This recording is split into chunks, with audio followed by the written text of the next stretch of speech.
John Simon Ritchie would become a key figure in the spectacular rise and dramatic fall of punk band the Sex Pistols. A regular figure at Pistols gigs and a fan of lead singer Johnny Rotten, Ritchie found himself on stage and in the spotlight as the Sex Pistols' new bass guitarist in 1977. But fame was a noose from which John Simon Ritchie's alter ego, Sid Vicious, could not escape. This is a killer soundtrack.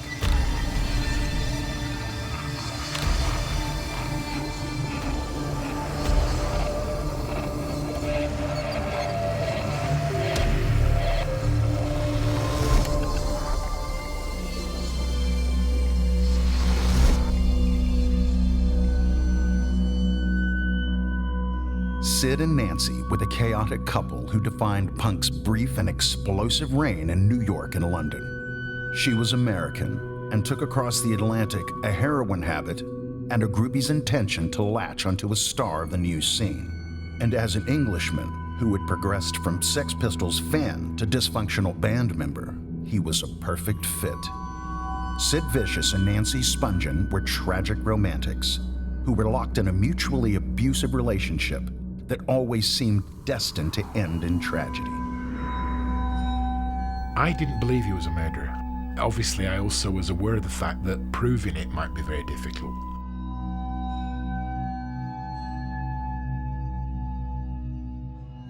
I think a lot of the policemen, when they arrived at the Chelsea Hotel that morning, they took one look at what was around them. You know, you got this bed, there's blood everywhere in the bathroom, this junkie guy who's been a member of this band, the Sex Pistols, with a name like Sid Vicious. He fit the bill. He'd taken an incredible amount of Tuinol that night, you know, with drink because they couldn't find anything. They couldn't find any heroin. And that can have a terrible effect on you in the sense that you can go through phases where you function, but you can't remember what you did. Nancy had this side where she could be completely very charming, but it's usually if she wanted something. I think she was a terrible influence on him. If he hadn't have met her, his life would have been a lot different.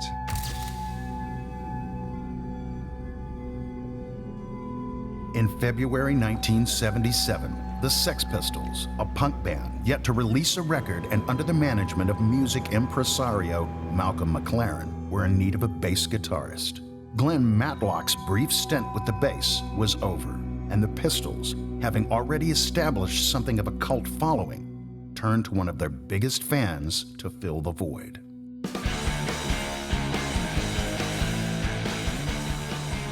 John Simon Ritchie was a regular attendee at Pistols gigs and was attuned to the band's chaotic and destructive tendencies. He was also prone to acting according to the punk nickname he had adopted, Sid Vicious. Despite Sid having little understanding of how to play the bass guitar, he was ushered into the band. McLaren was already a fan, based almost entirely on Sid's attitude, and was delighted with the inclusion. And even though the new bass guitarist struggled with the instrument, he doubled the band's snarling menace alongside magnetic frontman Johnny Rotten. And that was the point. The Sex Pistols were ready to explode. They're young, they're going to make their feelings felt. It's all understandable. It produced some music, it shook things up. It's like, you know, the shot in the arm or whatever. Peter Gravel was at the center of the punk explosion. He was a photographer who recorded its frenetic and brief existence and made his breakthrough when he shot the cover and artwork for the 1977 debut album of another punk band, The Damned.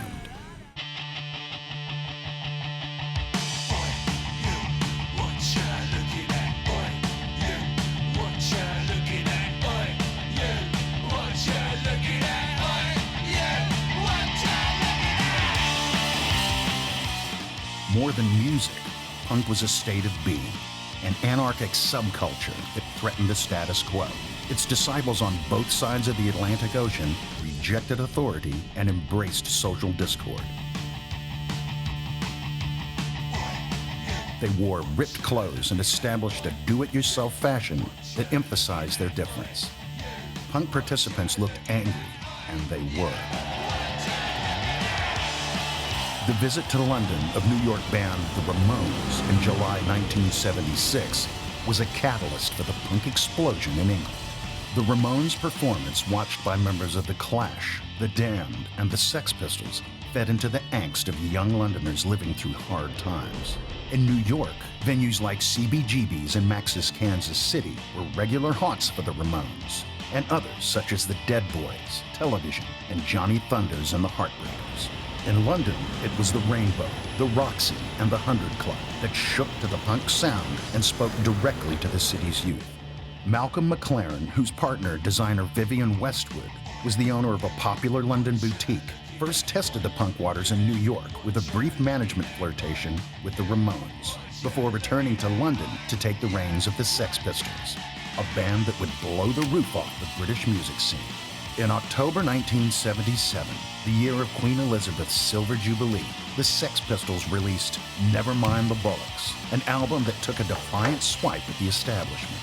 God Save the Queen, track 4 on the album, had already been banned by the BBC for its anti-monarchy sentiment. But censorship failed to stop the Pistols' influence, not just on punk, but on music. Well, we were creating what punk was, up to a point. I mean, I wasn't necessarily when I did the pictures of the Damned. That was a more personal photographic journey for me, and then they got used in another context, which was quite good. After that, I went on to work for Billy Idol, later The Jam. We were creating the images for it.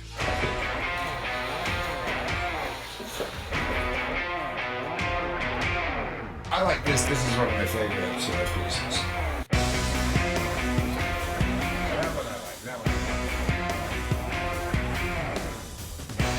That's my favorite live shot of mine, because it's sort of in action. He was quite phenomenal. He was incredible. Everybody in the audience was transfixed. I think the difference came when the Pistols came into the equation, so to speak. Then you had a movement. Then you had, the Clash also, and the beginning of the Roxy Club, and all the bands that came out of there. I mean, there was an explosion after. Every major label had to sign their one sort of token punk band. Because of the Damn thing, I became known as a punk photographer. The press was so bad about the punks, etc., and how they'd spit and everything, and spit at the cameraman and all this, that nobody wanted to take pictures of them. So as soon as they mentioned the record company, they had to say, well, we have to find a punk photographer to take pictures of the punk band we just signed. So I picked up a lot of work that way. I never had any trouble with anybody, so it was, it was good. The release of the Ramones' self-titled first album in April 1976 marked New York as the center of a new, raw, and hostile sound. But before the year had ended, the Sex Pistols had created the possibility of a new level of punk excitement in London.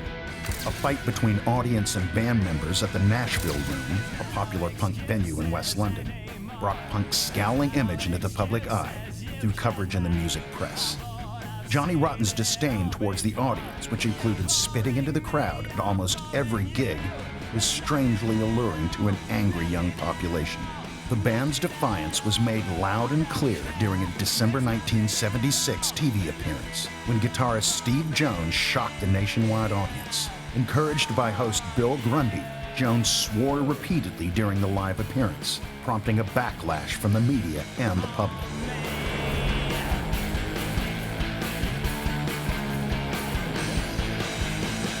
The big difference came where the Pistols played the Screen on the Green.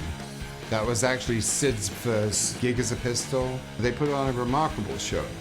And I think anybody coming out of that show would have thought that there is something definitely behind this. It's, not just idiocy.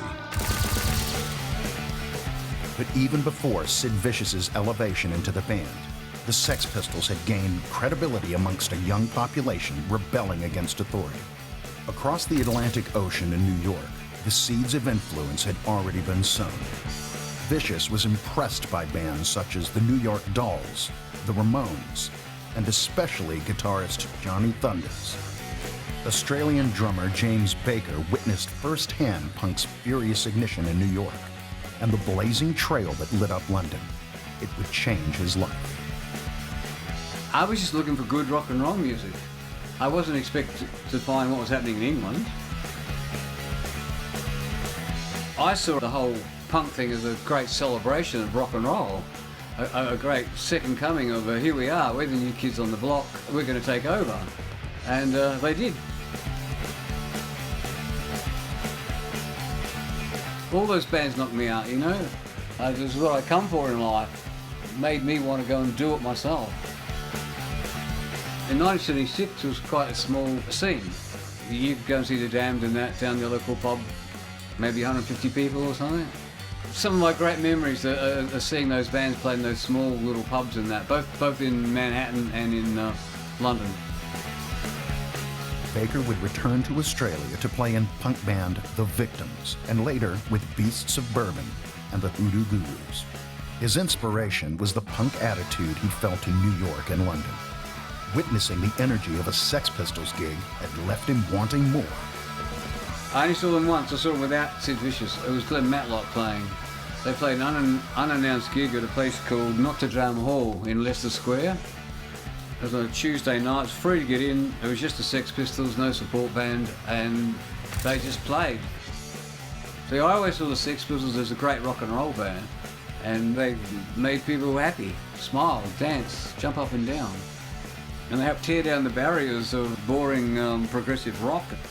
They also made it cool. You only needed 3 chords, so anybody could get up and start a band. And that whole English punk movement was really good for inspiring people like myself to do that. If you've got the right attitude and, you know, and some good lyrics and you can write a 3-chord song, then you're in business.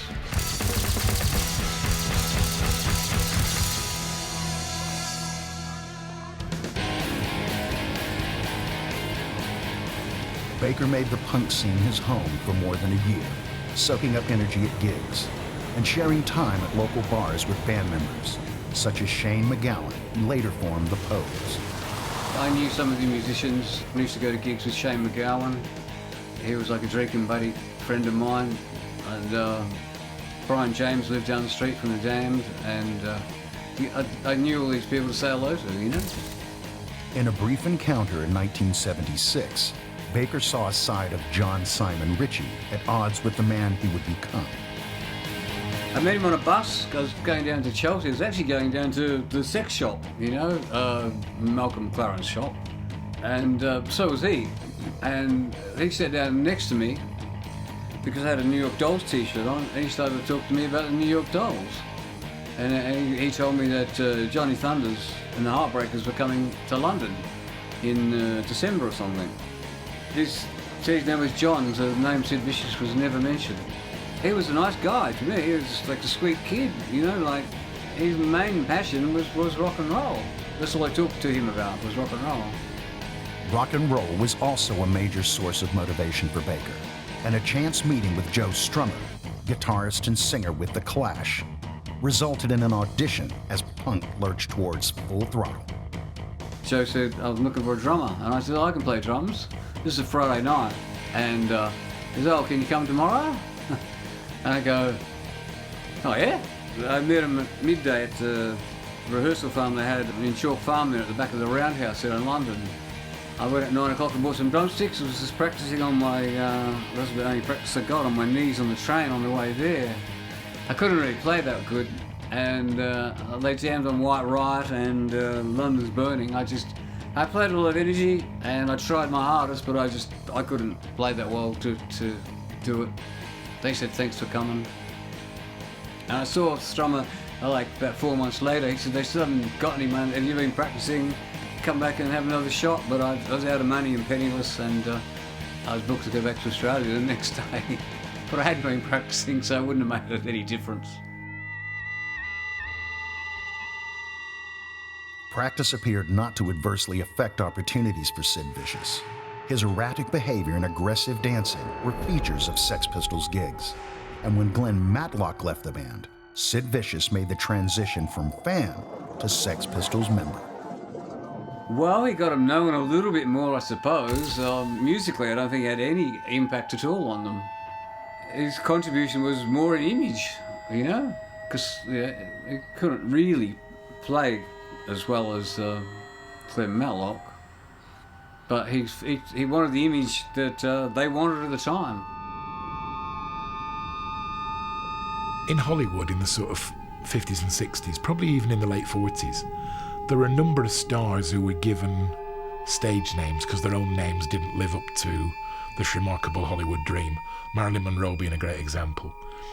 But they were normally also gifted with a really good publicist the minute that name change happened, who would almost guide them through how you exist and or live with this big weight round your shoulders that's called Marilyn Monroe. Sid, I think, seemed to want to spend every day of his life from that point onwards actually living up to it and filling Sid Vicious's shoes, almost to a point where I say the day they christened him Sid Vicious, Simon John Beverly or John Simon Ritchie, or whichever amalgamation of his names you want to call him prior to that, kind of almost died that day. And Sid Vicious made the journey from Sex Pistols to the grave. Sid had a certain persona, I mean, for sure. Taking drugs was the one thing we had in common. Sid would take all sorts of drugs too. He would shoot anything up. But he wasn't taking heroin at that point. In the beginning, it was all fueled by speed, if anything. Everybody was taking speed, sulfate. And then as very strange things sort of happened. I think it's strange, but that's just maybe me personally. All of a sudden, you couldn't find speed at all. Then all of a sudden on the scene arrived heroin. Heroin became the big drug. So drugs played quite an important part on his demise, really. If you're a drug addict, first thing you're interested in, or the only thing when you wake up in the morning, is you need drugs before you carry on doing anything else during the day, which you probably can. You can function. There are a lot of functioning drug addicts, but first you need that drug.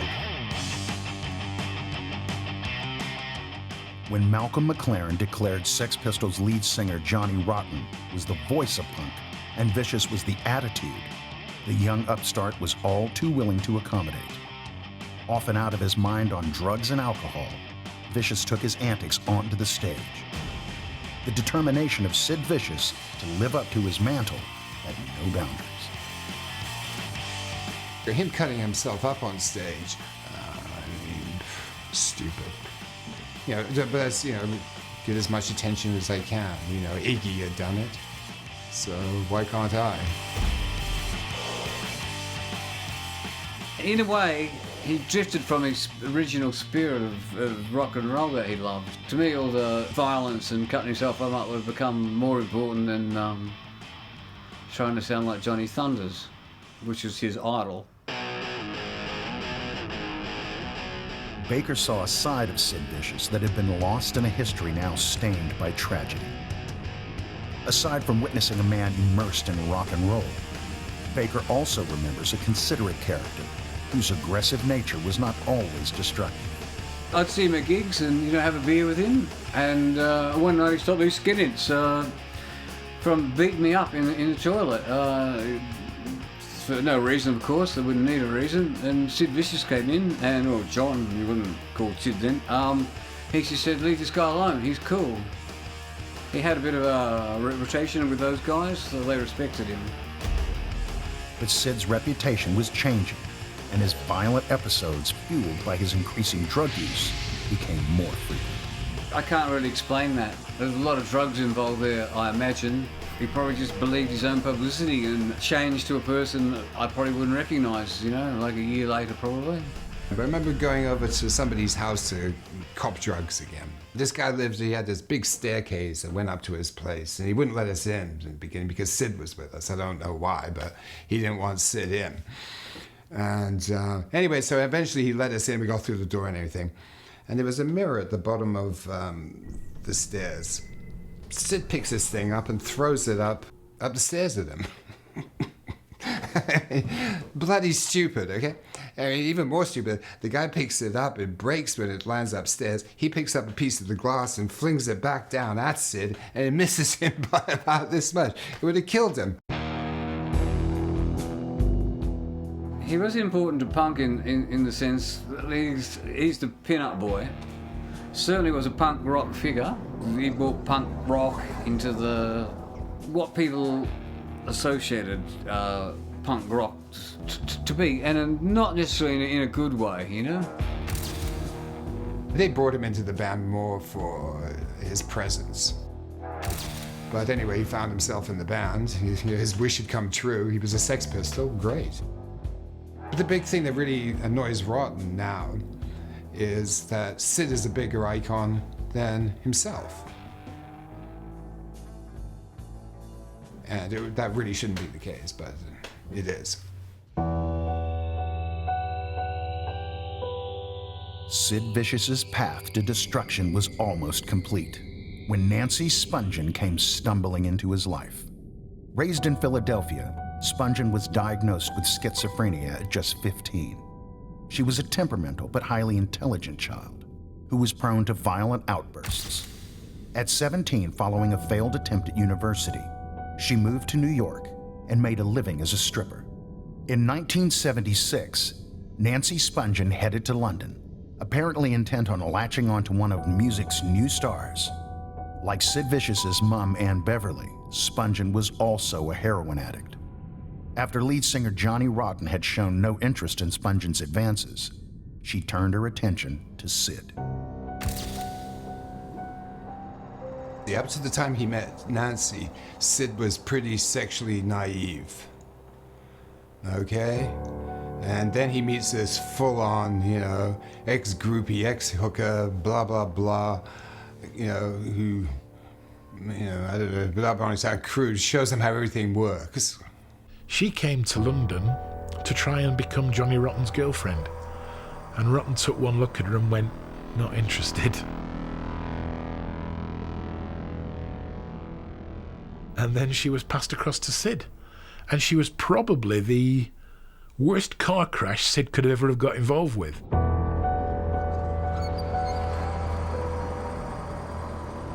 Because here we have a kid who doesn't really have any roots, hasn't really been shown a great deal of love. And the ultimate groupie puts both arms around him and goes, you're a rock star and I'm in love with you. And I think it was a very, very dangerous thing to happen to both of them, And Beverly used to say that the day they met and the day she realized they were an item was the darkest day of her life. Sid and Nancy shared a love of drugs, the punk scene, and on some days each other, gave their dysfunctional relationship the glue to keep it together. Wherever Sid went, Nancy would follow, and the Sex Pistols' prediction of no future in their hit single, God Save the Queen, suddenly seemed more like a prediction for the band rather than a line in a song.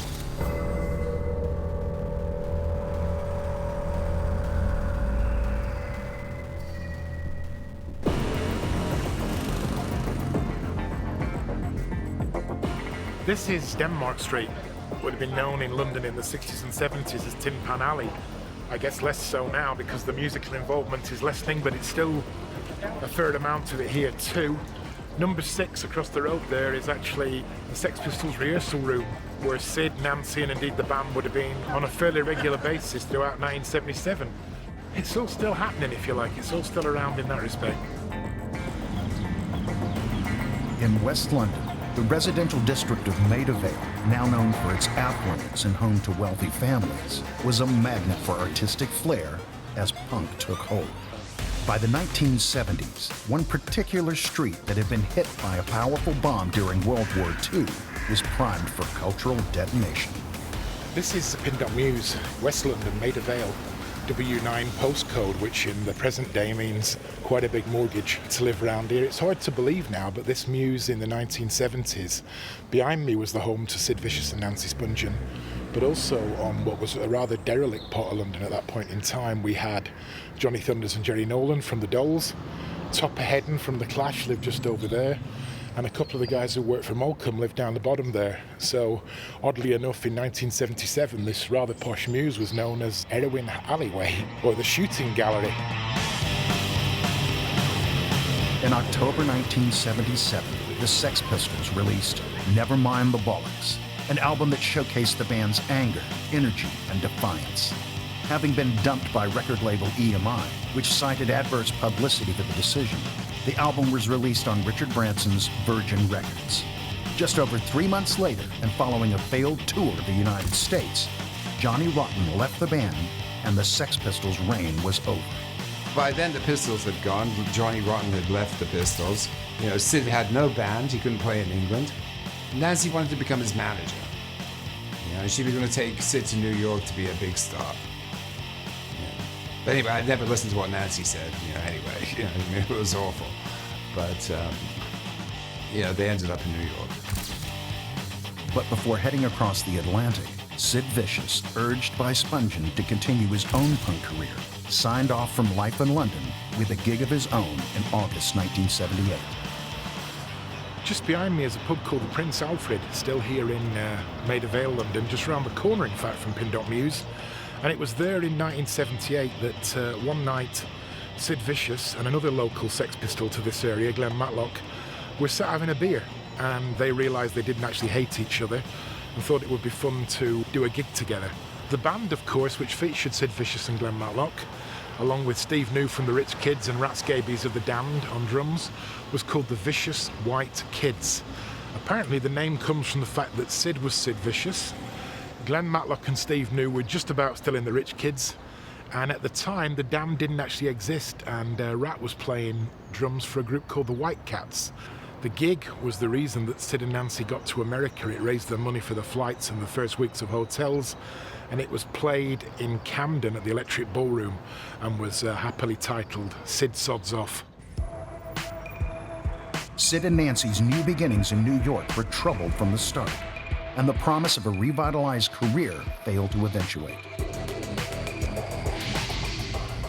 They were caught in the grip of methadone as they battled heroin addiction. New York's Chelsea Hotel, at various times home to stars such as Bob Dylan, Jimi Hendrix, and Janis Joplin, became their regular haunt as their relationship wavered between love and hate. Nancy had spent a great deal of time in New York, and when they came back, she knew, when they came from England over to America, she knew full well that a lot of the people that would make their lives that bit easier, and quite a lot of the people who would have ultimately become hangers-on to somebody as famous as Sid Vicious had been back in England, and also people who supplied drugs, they were all under this one roof, and the roof was called the Chelsea Hotel. It was known at one time in the 60s and perhaps also into the 70s as a sort of rock and roll hangout. The only reason it got known as a rock and roll hangout is the rooms were dirt cheap. These days now, in the 21st century, it's living off a reputation that it doesn't actually want. When they arrived there, Nancy's presumption was she's coming back from England with this rock and roll superstar. What she didn't realise until they moved in was the Pistols had only toured America once, and even that was only for about 12 days in January 78, which seemed like a long time ago, 10 months later. And in America, certainly in New York, Sid was barely a big enough star to fill a bar. He wasn't huge big. So the first part of her plan went completely wrong. Then doing all their gigs at Max's Kansas City and, profitable, but is really sort of nickel and dime, and then he was, very expensive habits. Being a junkie in those days, or any days, but in those days it was very expensive. There weren't very many working class kids, for instance, who were doing heroin. There was no slow descent for Sid Vicious and Nancy Spungen. Instead, their addiction to heroin and an association with New York's less desirable characters led to a tragic conclusion. Sometime between the night of October 11th, 1978, and the early hours of October 12th, Nancy Spungen died after being stabbed in the abdomen. Though drug dealers had come and gone during the course of the night, the finger of blame pointed to Sid Vicious. Maybe somebody else came in, Sid's passed out, they saw this, there's other theories, stole the money, did this, Nancy wakes up, she gets stabbed, guy splits, Sid wakes up, Nancy's dead. Another question you have to ask is why Sid in the morning gets up, sees Nancy in the bathroom in a pile of blood, and goes to the methadone clinic first before coming back and telling the porter that Nancy's not good, can you get the ambulance or something? That's pretty strange. There were one or two cops who I was lucky enough to interview who said to me it became on it obvious as the day went on that this kid did not murder the girl. Sid Vicious, punk icon and notorious hellraiser, was arrested, questioned, and released on bail. He attempted suicide through drugs and slashing his wrists, which gave rise to another theory. Had Sid Vicious been the survivor of a suicide pact? Whatever the truth of that night, neither police nor those close to the couple could determine whether Sid Vicious had been responsible for the death of his girlfriend, Nancy Spungen. Never really spoke about it. I spoke later with him, and he died, about what happened with Nancy. And his first reply was, "Oh, I can't remember." So it's like, well, come on, man, what do you mean you can't remember? You can't remember, and if you can't remember that you killed somebody. Put it this way: after that, we spent the evening talking more about how's he going to get off and what he's got to do to get off. There was 6 lots of fingerprints in the room from people who already had convictions, otherwise they wouldn't have known who those people were. But because it never went to trial, they were never called forward. I mean, even Sid's trial lawyer, the defense guy that Malcolm hired through the money Virgin Records advanced, James Merberg, he quite happily said, had this gone to a trial, this guy would almost certainly, 90% certain, have walked free. 2-3 days after getting out of prison, we meet up at Max's. We got ourselves a cubicle there. And there was about 3-4 of us, and we're sitting, we're talking.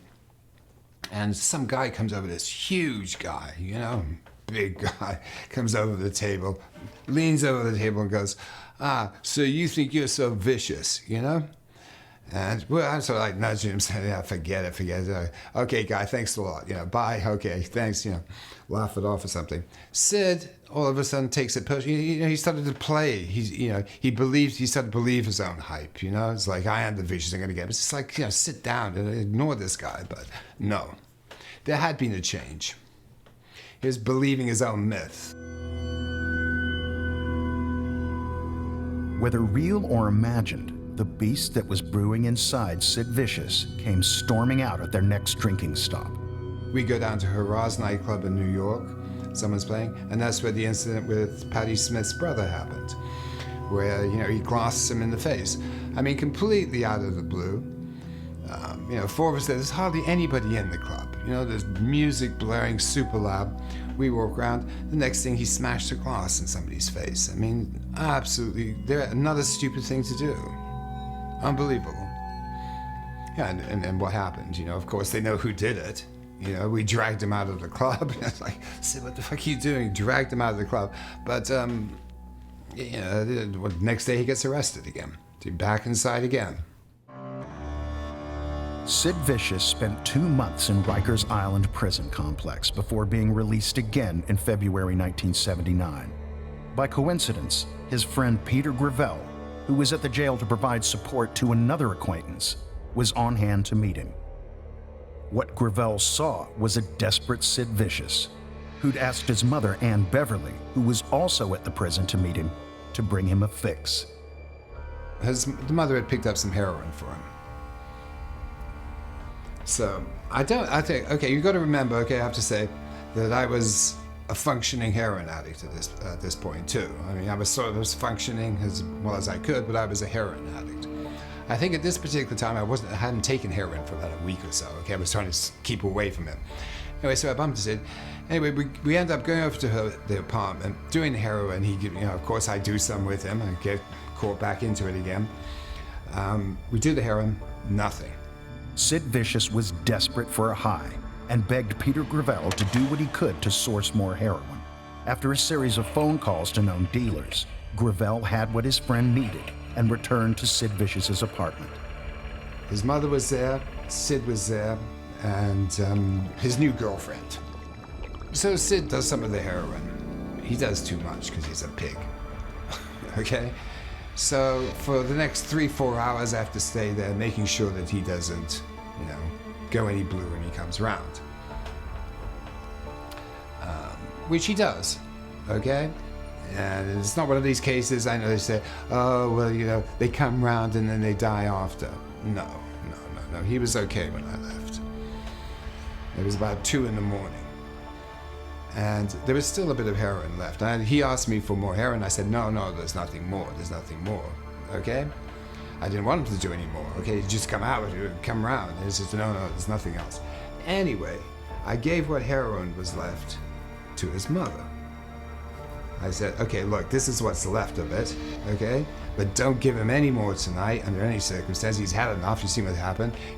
Give him this later in the morning. She said, yeah, I understand. Okay. So, I left.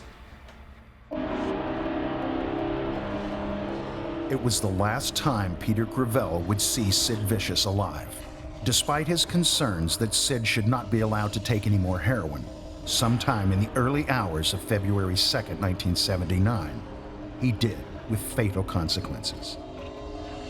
So I got up, went downstairs, and there's the paper, Sid Vicious OD'd. I couldn't believe what happened. I mean, it was just like, what? When? I was unbelievably shocked. I couldn't believe it had happened. We spent the night before talking about his record. We're going to do this. He had to go upstate. There seems actually some sort of hope in him.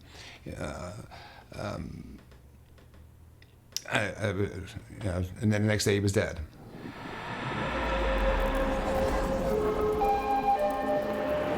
Collective age at death is 41, and that's 2 people, She was 20 and stone dead on a bathroom floor, and he was 21 and stone dead not more than 5 or 6 months later in a bed in Greenwich Village. I think when he died, the ones who did believe he'd done it was almost like getting it handed to them with a ribbon and a bow on, because here we have this guy who we know is a junkie, we know has woke up in the same room as this dead body. And then what does he do? If he is originally sent to prison, then he's released on bail. During his time out on bail, he tries to kill himself by slashing himself with a broken light bulb. And you think, this is a 21-year-old kid. What has happened to his life that the only thing he can think about being is dead? And I think what happened to his life is the only person, almost certainly the woman who took his virginity, was dead. And the woman who showed him some love was dead. And I think wherever he looked around him, he couldn't see a replacement. But no matter how bumpy the relationship was, I think he needed her to function and to be alive. So once she was gone, game over. Sid Vicious's drug-dependent mom, Ann Beverly, who was complicit in her own son's addiction, did what she could to honor his wishes and reunite him with Nancy. He left a suicide note in which he said, bury me next to my baby, bury me in my motorcycle boots, jeans and t-shirt. They tried, Anne requested it. She spoke to Deborah Spungen, Nancy's mother, and asked Deborah if they could be buried together, and she said no.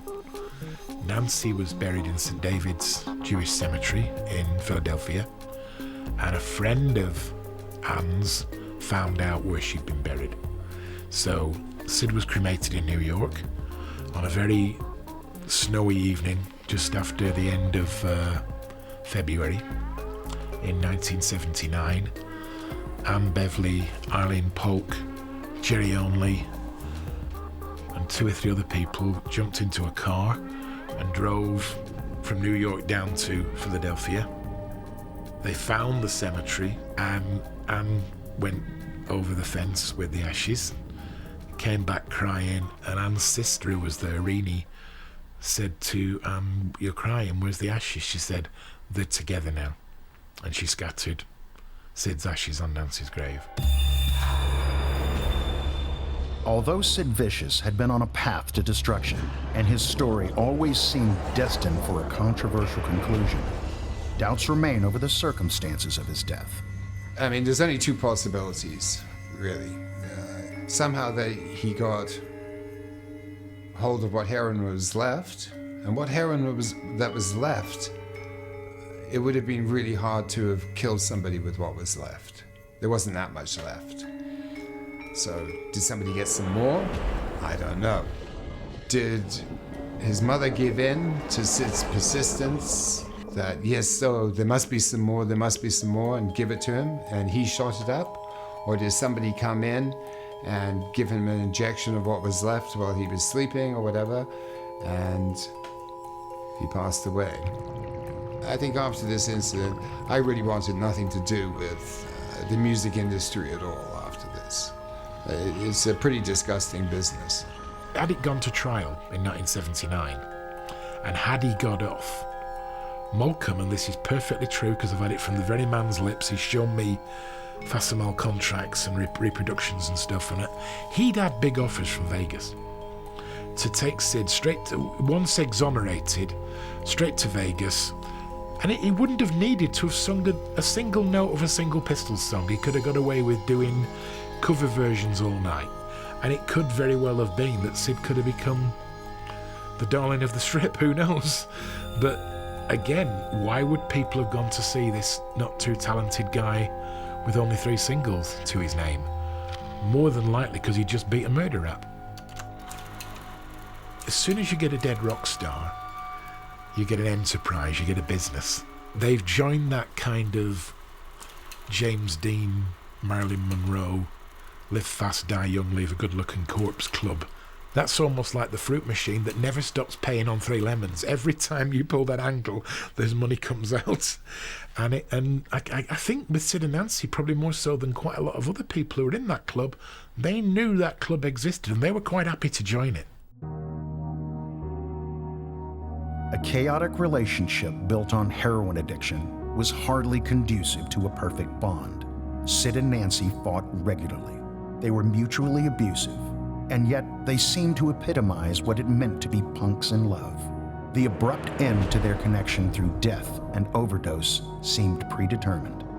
At times, Sid and Nancy's relationship had been the antithesis of romance, but nonetheless would provide the inspiration for art, film, and songs.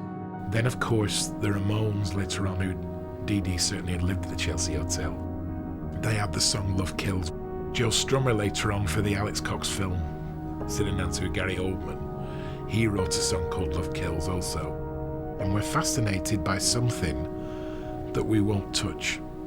It's great to talk about being this rock and roll rebel and having your leather trousers and your studded belt and your spiky hair. Even if I'd have got all that, I don't want to pay the price of dying at 21 for it. Did I think he did it? Yeah. Probably. How did he die? I'm gonna say accidental. I hope it's accidental.